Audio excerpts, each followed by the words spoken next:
opportunity, the jobs that are going to be created, the businesses that will have a chance to compete for the business opportunities it creates. That, too, I think is a very important element of equity here that's in the spirit of Justice 40. And again, we have a lot of guidance and oversight from the White House since that's an administration-wide initiative.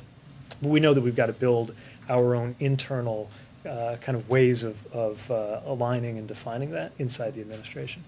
As to where we target those dollars, you know, I'm still surprised that some people were surprised when I pointed to the fact that if a highway was built for the purpose of dividing a white and a black neighborhood, or if an underpass was constructed such that a bus carrying mostly black and Puerto Rican kids to a beach, or that would have been in New York, was designed too low for it to pass by, that obviously reflects racism that went into those design choices.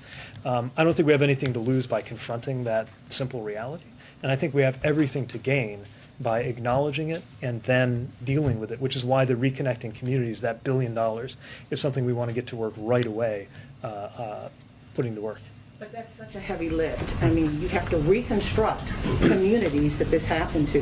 As you said, some of these beltways and interstates and roadways were built before the Civil Rights Act, before the Voting Rights Act, and were meant to be racist. But how do you go about redefining and replanning these roadways and communities that are already settled in since then? So what's interesting is it's going to vary by community, and we have to listen to the community. Sometimes it really is the case that an overpass went in a certain way that is so harmful that it's got to come down or maybe be put underground. Other times, maybe it's not that way. Maybe the really important thing is to connect across it, to add rather than subtract.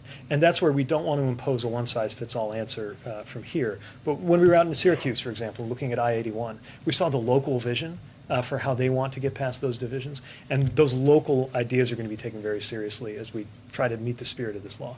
Thank you, Secretary Buttigieg. You just said this bill and the passage of it could not come at a more urgent time. So do you know when President Biden plans to sign this bill? I'd have to refer you to my White House colleagues on that, but I'll tell you that I'll be there with bells on. But he has not signed the bill yet, right? Okay.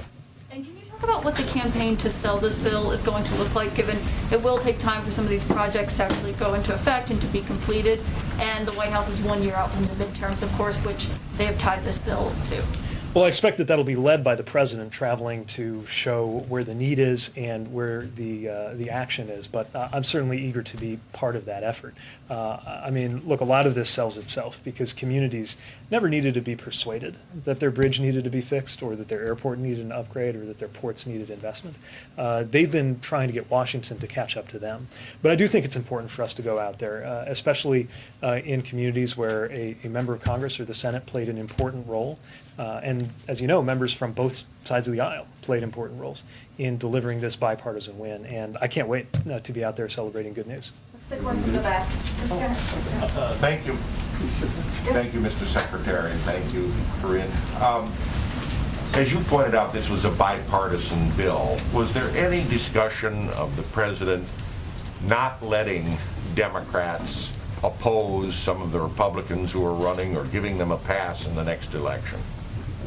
Not that I've been part of, but what I'll say is that we're really proud of the bipartisan character of this bill, and the conversations that we had, it wasn't transactional like that. It didn't have to be because these investments were already so good for the communities that these members represented. There are times when you ask somebody to take a tough vote. To me, these provisions were rightly so popular that the only thing that was tough was for some Republicans to stand up to those who wanted them to choose party over what was right for their community. So there was no discussion from your side about the partisanship of it? I don't ever remember talking about, when I was talking to any member of either chamber of either party, talking about campaigns and elections in that way. What we talked about was how it would be good. Now, of course, I believe strongly that good policy is good politics, and I think it's going to reflect well on anybody who voted to deliver these big wins and these jobs for their communities. But I think that's just clear on its face from it being such good legislation. Good. I wanted to ask about the money for ports in the bill. For what, sorry? The money for ports, yeah. in the bill. How will that help the supply chain issues that the U.S. is facing right now? I know that's something that you've said often when you're talking about the supply chain. Is it a help? Yeah, let me offer a couple examples. I mean, one is that we need to make sure our ports are as efficient as possible, right? And there are cases where more technology, sometimes physical technology around the berths, but sometimes it's more to do with the systems that help the different players talk to each other. Remember, port's not a single entity, right? You got the port itself, which is kind of like a landlord. Then you got the terminal operators. Then you got the truckers, and all of them are interacting with competing shipping companies, right, to try to efficiently move these containers. They need to be able to exchange and share data. We'll definitely want to support ways to do that. So that's an example. Some of it's multimodal. If you see a backup of ships at a port, it might actually be because of something that's not so much on board the ships, but inland. That's why I was pointing to that example in Savannah, serving Savannah, where we have an inland port so you can rush those containers out of that precious port space and then sort them out, and then it'll be more efficient and more speedy. So those are a couple examples. Let me point to one third thing. The idea of the Healthy Ports Initiative. So there are a lot of emissions around ports, from the ships themselves, from the trucks, from the equipment. And right now, one thing that is tough is the neighborhoods that are close to them feel that impact, including in increased asthma rates in what are, by the way, disproportionately Black and Latino neighborhoods. The Healthy Ports Initiative helps electrify them so that you don't have to worry about the emissions. And to me, that goes hand in hand with those efficiency gains that we're trying to drive. I wanted to follow up also, you mentioned truckers. Have you thought about at all relaxing motor carrier regulations further to allow people 18 to 20 to participate and to be truck drivers? So I believe there is a provision in this legislation. Yeah, exactly. But we got to be very careful about safety. And so the way the provision works is it's a mentorship type, apprenticeship type of initiative that tries to manage the potential for there to be a safety trade-off. We want as many people to be qualified drivers as possible, but never at the expense of safety. And we'll always look at other steps we can take. But let me mention, we've got to just make truck driving a better job. Truck drivers, there's a reason the turnover is so high. And the way they're compensated, they're often not compensated for their time, which means that their time is wasted freely, sometimes when they're waiting for a load at a port, for example. Truckers have not had the option to work from home on Zoom. They are the absolute backbone of a big part of our supply chain. We need to respect and, in my view, compensate them better than we have. Thank you. Thank you, Secretary Buttigieg. President Biden said Americans will start seeing the effects of the infrastructure bill within 2 to 3 months. Is that also your assessment? And just to follow up on Jeff's question, can you provide a more detailed timeline on when specific programs will go into effect? So again, I would break it into the existing programs that we're just going to be able to plus up, and then the new ones that we're going to have to stand up. So with something like infra, raise, I think that sees more than a twofold increase in the authorized funding. So here you have, and by the way, they're not waiting on us in Washington to invent these construction projects, right? The communities are applying with them, and then we're just able to fund that many more. And we're already, even though I'm going through the applications for this year's raise program now, we will, in very short order, be working on next year's, and you'll see a notice go out. But again, some things, we need to stand up a whole new program. Safe Streets for All, Reconnecting Communities, Healthy Ports. And so that will take a little bit longer. Remember, this isn't 2009. This is an era where it's about making sure we hit every shovel-ready program to provide that immediate short-term boost for the economy.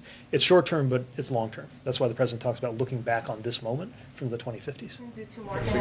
Just to follow up on that, we were down in Mississippi talking to farmers who have had bridges closed down in their area for 2 or 3 years. So when exactly can Americans expect to see a difference in their lives? Will it be 2 to 3 months, or will it be sometime sooner?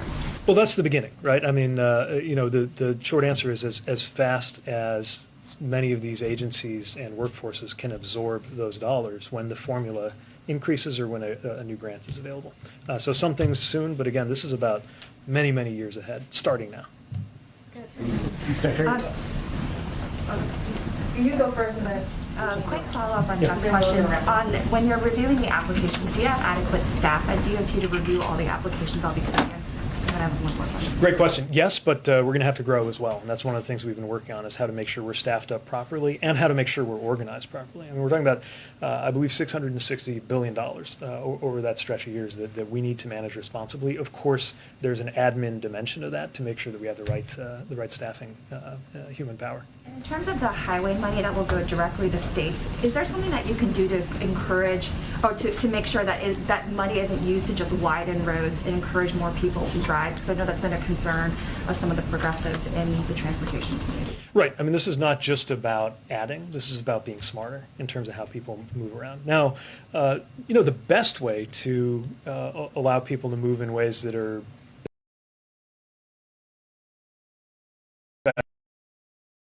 is to give them alternatives. So I know our transit funding doesn't sound like a highway policy, but actually part of what takes the pressure off the highways is this unprecedented historic funding for transit, right?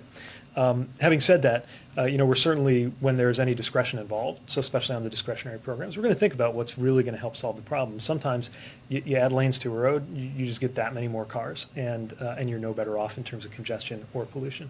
We're also interested in some of the performance measures that are being contemplated as part of the second round. But with this legislation, we definitely have the tools to make a positive difference on that front.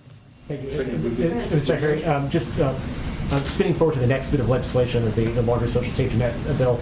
The House version of that legislation includes paid family leave. The Senate has indicated it will be stripped out. They didn't make the President's framework a couple of weeks ago. You just came off some family leave. That's something you can talk to about the benefits of that. And then number one, and then number two, given your experience, do you think that should be a red line for the President to keep that in there so that all Americans have access to that benefit? Well, the President put forward a framework that he's confident can pass the House and the Senate. I think it's also no secret how I feel about family leave and how the President does, which is why he proposed it, I think campaigned on it, and will continue to fight for it. And the importance of it is that it's talked about as time off,